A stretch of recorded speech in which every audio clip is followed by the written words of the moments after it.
നമസ്കാരം. ന്യൂസ് കേരള പ്രധാന വാർത്തകളുമായി CK നാസർ കാഞ്ഞങ്ങാട്. ലൈംഗിക അതിക്രമ കേസിൽ നടനും MLA-യുമായ M. മുകേഷിനെ അറസ്റ്റ് ചെയ്ത് വിട്ടയച്ചു. മണിക്കൂറുകൾ നീണ്ട ചോദ്യം ചെയ്യലിനൊടുവിലാണ് അറസ്റ്റ് രേഖപ്പെടുത്തിയത്. അതേസമയം നേരത്തെ അഡീഷണൽ സെഷൻസ് കോടതി മുൻകൂർ ജാമ്യം അനുവദിച്ചിരുന്നതിനാൽ അറസ്റ്റ് ചെയ്ത് ജാമ്യത്തിൽ വിടുകയായിരുന്നു. ലൈംഗിക അതിക്രമ കേസിൽ നടൻ സിദ്ദീഖിന്റെ ജാമ്യ ഹർജി ഹൈക്കോടതി തള്ളി. ജസ്റ്റിസ് CS ഡയസ് അധ്യക്ഷനായ സിംഗിൾ ബെഞ്ചിൻ്റേതാണ് ഉത്തരവ്. ഇതോടെ കേസിൽ അറസ്റ്റ് ഉടൻ ഉണ്ടാക്കുമെന്നാണ് വിവരം. അതേസമയം സിദ്ദീഖ് ഒളിവിലെന്നാണ് സൂചന. നടന്റെ എല്ലാ നമ്പറുകളും സ്വിച്ച് ഓഫ് ചെയ്തിരിക്കുകയാണ്. ഇതോടെ പ്രത്യേക അന്വേഷണ സംഘം സിദ്ദീഖിനായി വിമാനത്താവളങ്ങളിൽ ഉൾപ്പെടെ ലുക്കൌട്ട് നോട്ടീസ് പുറത്തിറക്കിയിരിക്കുകയാണ്. നടൻ വിദേശത്ത് കടക്കാതിരിക്കാനാണ് നീക്കം. ഹൈക്കോടതി വിധിക്കെതിരെ സുപ്രീം കോടതിയെ സമീപിക്കുമെന്നാണ് സിദ്ദീഖുമായി അടുത്ത വൃത്തങ്ങൾ പറയുന്നത്. തൃശൂർ പൂരം കലക്കലിൽ ADGPയുടെ റിപ്പോർട്ടിൽ DGP ഷെയ്ഖ് ദർവേസ് സാഹിബിന് വിയോജിപ്പ്. പൂരം അലങ്കോലപ്പെട്ടപ്പോൾ ക്രമസമാധാന ചുമതലയുള്ള ADGP എന്തുകൊണ്ട് ഇടപെട്ടില്ലെന്ന സംശയം ഉന്നയിച്ചാണ് അന്വേഷണ റിപ്പോർട്ട് മുഖ്യമന്ത്രിക്ക് കൈമാറിയതെന്നാണ് വിവരം. പൂരം കലക്കിയതിന് പിന്നിൽ ഏതെങ്കിലും രാഷ്ട്രീയ പാർട്ടികൾക്ക് പങ്കുള്ളതായി ADGP പറയുന്നില്ലെന്നും എന്നാൽ തിരുവമ്പാടി ദേവസ്വത്തിൻ്റെ പങ്കിനെക്കുറിച്ച് റിപ്പോർട്ടിൽ സംശയം ഉന്നയിക്കുന്നുവെന്നും പറയപ്പെടുന്നു. സംഭവ സ്ഥലത്തേക്ക് സുരേഷ് ഗോപിയെ വിളിച്ചത് ദേവസ്വം ഭാരവാഹികളാണെന്നും ഇതിന് തെളിവായി ടെലിഫോൺ രേഖകളും റിപ്പോർട്ടിലുണ്ട്. അങ്ങനെയെങ്കിൽ പൂരം അലങ്കോലപ്പെട്ടതിൽ ആസൂത്രിത നീക്കമെങ്കിൽ അത് പുറത്തുവരാൻ തുടർ അന്വേഷണം അനിവാര്യമല്ലേ എന്നാണ് റിപ്പോർട്ടിനൊപ്പമുള്ള കത്തിൽ DGP സർക്കാരിനോട് ചോദിക്കുന്നതെന്നും റിപ്പോർട്ടുകളുണ്ട്. ഇതോടെ യാഥാർത്ഥ്യം പുറത്തു കൊണ്ടുവരാൻ കേസെടുത്ത് മറ്റൊരു അന്വേഷണം സർക്കാർ പ്രഖ്യാപിക്കാനുള്ള സാധ്യതയേറുകയാണെന്നും വിദഗ്ധർ അഭിപ്രായപ്പെടുന്നു. തൃശൂർ പൂരം കലക്കലുമായി ബന്ധപ്പെട്ട അന്വേഷണ റിപ്പോർട്ടിൽ നിലപാട് കടുപ്പിച്ച് CPI. അന്വേഷണ റിപ്പോർട്ട് ആശയക്കുഴപ്പങ്ങൾക്ക് വഴിവെക്കുന്നെന്ന തലക്കെട്ട് CPIയുടെ പാർട്ടി മുഖപത്രമായ ജനയുഗത്തിൽ എഴുതിയ മുഖപ്രസംഗത്തിലാണ് രൂക്ഷ വിമർശനം ഉന്നയിച്ചിരിക്കുന്നത്. ADGP സ്ഥലത്തുണ്ടായിട്ടും ഇടപെടാത്തത് ദുരൂഹമാണെന്നും ക്രമസമാധാന പാലനത്തിലെ അനുഭവ സമ്പത്ത് പ്രശ്നപരിഹാരത്തിന് ഉപയോഗിച്ചില്ലെന്നും ലേഖനത്തിൽ വിമർശിക്കുന്നു. മുഖ്യമന്ത്രി പിണറായി വിജയനെതിരെ രൂക്ഷ വിമർശനവുമായി EK വിഭാഗം സമസ്ത. മുഖപത്രമായ സുപ്രഭാതത്തിൽ എഴുതിയ മുഖപ്രസംഗത്തിലാണ് രൂക്ഷ വിമർശനം നടത്തിയിരിക്കുന്നത്. അജിത് കുമാറിനെ പൊതിഞ്ഞുകാക്കാൻ മുഖ്യമന്ത്രി നടത്തുന്ന അമിതാവേശം സർക്കാരിനെ പ്രതിക്കൂട്ടിലാക്കുന്നുവെന്നും ആരോപണങ്ങളിൽ നട്ടം തിരിയുമ്പോൾ ആരോപണ വിധേയരെ ചേർത്ത് പിടിക്കാനാണ് മുഖ്യമന്ത്രിക്ക് വ്യഗ്രതയെന്നും മുഖപ്രസംഗത്തിൽ വിമർശിക്കുന്നു. ADGP MR അജിത് കുമാർ ഉണ്ടാക്കിയ പ്ലാൻ പ്രകാരമാണ് തൃശൂർ പൂരം കലക്കിയതെന്ന് പ്രതിപക്ഷ നേതാവ് VD സതീശൻ പറഞ്ഞു. MR അജിത് കുമാർ പൂരം കലക്കാൻ ബ്ലൂ പ്രിന്റ് ഉണ്ടാക്കിയ ആളാണെന്നും ഇക്കാര്യം അന്വേഷിക്കുന്നതാകട്ടെ അജിത് കുമാർ തന്നെയാണെന്നും ഇതിലും വലിയ തമാശ ഉണ്ടോയെന്നും VD സതീശൻ ചോദിച്ചു. കൊച്ചിയിൽ കോൺഗ്രസ് ബ്ലോക്ക് തല പ്രതിഷേധം ഉദ്ഘാടനം ചെയ്ത് സംസാരിക്കുകയായിരുന്നു പ്രതിപക്ഷ നേതാവ്.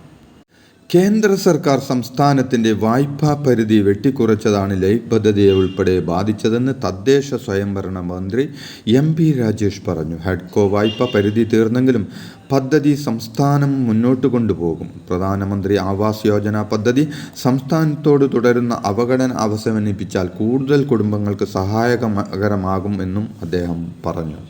കേരളത്തിൽ 7 ജില്ലകളിൽ മഴയ്ക്ക് സാധ്യതയുണ്ടെന്ന് കേന്ദ്ര കാലാവസ്ഥാ വകുപ്പിൻ്റെ മുന്നറിയിപ്പ്. ഉരുൾപൊട്ടലിനും മണ്ണിടിച്ചിലിനും സാധ്യതയുണ്ടെന്നും ജാഗ്രത പാലിക്കണമെന്നും കാലാവസ്ഥാ വകുപ്പ് മുന്നറിയിപ്പ് നൽകി. ഇന്നലെ എറണാകുളം പറവൂരിൽ ചാർജിംഗ് സ്റ്റേഷനിൽ കാർ ചാർജ് ചെയ്യുന്നതിനിടെ വീട്ടമ്മയ്ക്ക് ഷോക്കേറ്റു. സംഭവത്തിൽ വിശദീകരണവുമായി KSEB. ഫീഡറിൽ ഉണ്ടായ തകരാറാണോ പ്രശ്നമായത് എന്ന് സംശയമുണ്ടെന്നും ഇലക്ട്രിക്കൽ ഇൻസ്പെക്ടറേറ്റ് അന്വേഷണ റിപ്പോർട്ടിൻ്റെ അടിസ്ഥാനത്തിൽ തുടർ നടപടികൾ ഉണ്ടാകുമെന്നും അസിസ്റ്റന്റ് എക്സിക്യൂട്ടീവ് എഞ്ചിനീയർ പറഞ്ഞു. വയനാട് ഉരുൾപൊട്ടൽ ദുരന്തത്തിൽ ഉറ്റവരെയും വാഹനാപകടത്തിൽ പ്രതിഷ്ഠിത വരനെയും നഷ്ടപ്പെട്ട ശ്രുതിക്ക് വീടൊരുങ്ങുന്നു. വ്യവസായി ബോബി ചമ്മണ്ണൂർ നൽകുന്ന 10 ലക്ഷം രൂപ വീട് വെക്കാനായി MLA T. സിദ്ദീഖ് കൈമാറി. ശ്രുതിക്ക് ജോലി ലഭ്യമാക്കുന്നതിനായി സർക്കാർ തലത്തിൽ ആവശ്യമുന്നയിക്കുന്നുണ്ടെന്ന് MLA പറഞ്ഞു. പേരാമ്പ്ര ചങ്ങരോത്ത് പഞ്ചായത്തിൽ 300-ലധികം പേർക്ക് മഞ്ഞപ്പിത്തം സ്ഥിരീകരിച്ച സാഹചര്യത്തിൽ എല്ലാ വാർഡുകളിലും ആരോഗ്യ വിഭാഗത്തിൻ്റെ പ്രത്യേക സർവേ നടത്തി. ചിലർ ആശുപത്രിയിൽ ചികിത്സയിലാണ്. മഞ്ഞപ്പിത്തം പകർന്നതിൻ്റെ ഉറവിടം കൃത്യമായി ഇനിയും ഔദ്യോഗികമായി കണ്ടെത്താനായിട്ടില്ല. മോട്ടോർ വാഹന വകുപ്പിലെ ഒരു വിഭാഗം ജീവനക്കാർ സ്വജനപക്ഷപാതം കാണിക്കുന്നുവെന്ന ആക്ഷേപത്തിന്റെ അടിസ്ഥാനത്തിൽ ഓൺലൈൻ സേവനങ്ങൾക്ക് കുച്ചുവിലങ്ങിട്ട് സർക്കാർ. വകുപ്പിലെ ഓൺലൈൻ സേവനങ്ങൾക്ക് ആദ്യം അപേക്ഷിക്കുന്നവർക്ക് ആദ്യ സേവനം കർശനമാക്കി ട്രാൻസ്പോർട്ട് കമ്മീഷണർ CH നാഗരാജു ഉത്തരവിട്ടു. കോട്ടയം പാലായിൽ സ്കൂട്ടർ യാത്രികരെ ഇടിച്ച ശേഷം 6 കിലോമീറ്ററിലധികം ദൂരം ലോറി നിർത്താതെ പാഞ്ഞു. ഇന്നലെ അർദ്ധരാത്രിയാണ് ദാരുണമായ സംഭവം. അപകടത്തിൽ സ്കൂട്ടറിലുണ്ടായിരുന്ന യുവാക്കൾക്ക് പരിക്കേറ്റു. രാത്രിയിൽ റോഡരികിൽ സ്കൂട്ടർ നിർത്തി സംസാരിച്ചു കൊണ്ടിരിക്കുന്ന യുവാക്കളുടെ മേലേക്ക് ലോറി ഇടിച്ചു കയറ്റുകയായിരുന്നു. ഡ്രൈവർ മദ്യപിച്ചിരുന്നതായും കേസെടുത്തിട്ടുണ്ടെന്നും പോലീസ് അറിയിച്ചു. സംസ്ഥാനത്ത് സ്വർണ്ണവില പവന് 56,000 രൂപയായി ഉയർന്നു. ചൊവ്വാഴ്ച പവന്റെ വിലയിൽ 160 രൂപയുടെ വർധനവാണുണ്ടായത്. ഇതോടെ 3 ആഴ്ചക്കിടെ മാത്രം 2,640 രൂപയാണ് വർദ്ധിച്ചത്.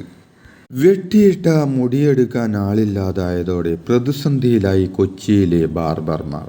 യൂസർ ഫീ നൽകിയിട്ടും ഹരിതകർമ്മസേന മുടിയെടുക്കുന്നില്ലെന്നാണ് ഇവരുടെ പരാതി. മുടി വെട്ടാൻ ഓരോ ദിവസവും നിരവധി പേർ എത്തുമ്പോഴും വെട്ടിയ മുടി എങ്ങോട്ട് മാറ്റുമെന്നറിയാതെ കുഴങ്ങുകയാണ് കടയുടമകൾ. സംസ്ഥാനത്ത് മായം കലർന്ന നെയ്യ് ഉൽപ്പാദിപ്പിക്കുകയും വിൽക്കുകയും ചെയ്യുന്നതായി ഭക്ഷ്യസുരക്ഷാ വിഭാഗം കണ്ടെത്തി. ഇതേ തുടർന്ന് ചോയ്സ്, മേന്മ, SRS എന്നീ ബ്രാൻഡുകളിലുള്ള നെയ്യുൽപാദനവും സംഭരണവും വിൽപ്പനയും ഭക്ഷ്യസുരക്ഷാ കമ്മീഷണർ നിരോധിച്ചു.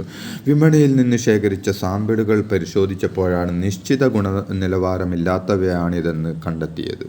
തൃശൂർ കയ്പമംഗലത്ത് യുവാവിനെ മർദ്ദിച്ചു കൊന്ന് ആംബുലൻസിൽ തള്ളി. കോയമ്പത്തൂർ സ്വദേശി അരുണിനാണ് കൊല്ലപ്പെട്ടത്. കാറിലെത്തിയ സംഘം അരുണിനെ മർദ്ദിച്ചു കൊന്ന ശേഷം അപകടമാണെന്ന് വരുത്തി ആംബുലൻസ് വിളിച്ചു വരുത്തുകയായിരുന്നു. സംഭവത്തിൽ കണ്ണൂർ സ്വദേശിയായ ഐസ് ഫാക്ടറി ഉടമയെ പോലീസ് തിരയുകയാണ്. കണ്ണൂർ സ്വദേശികളായ 3 പേരാണ് പ്രതികളെന്ന് പോലീസ് അറിയിച്ചു.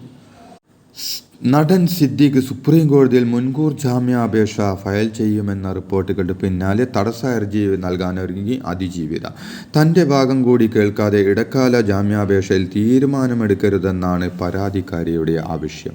ഇതോടെ ഇന്നത്തെ പ്രധാന വാർത്തകൾ സമാപിച്ചു. നന്ദി, നമസ്കാരം.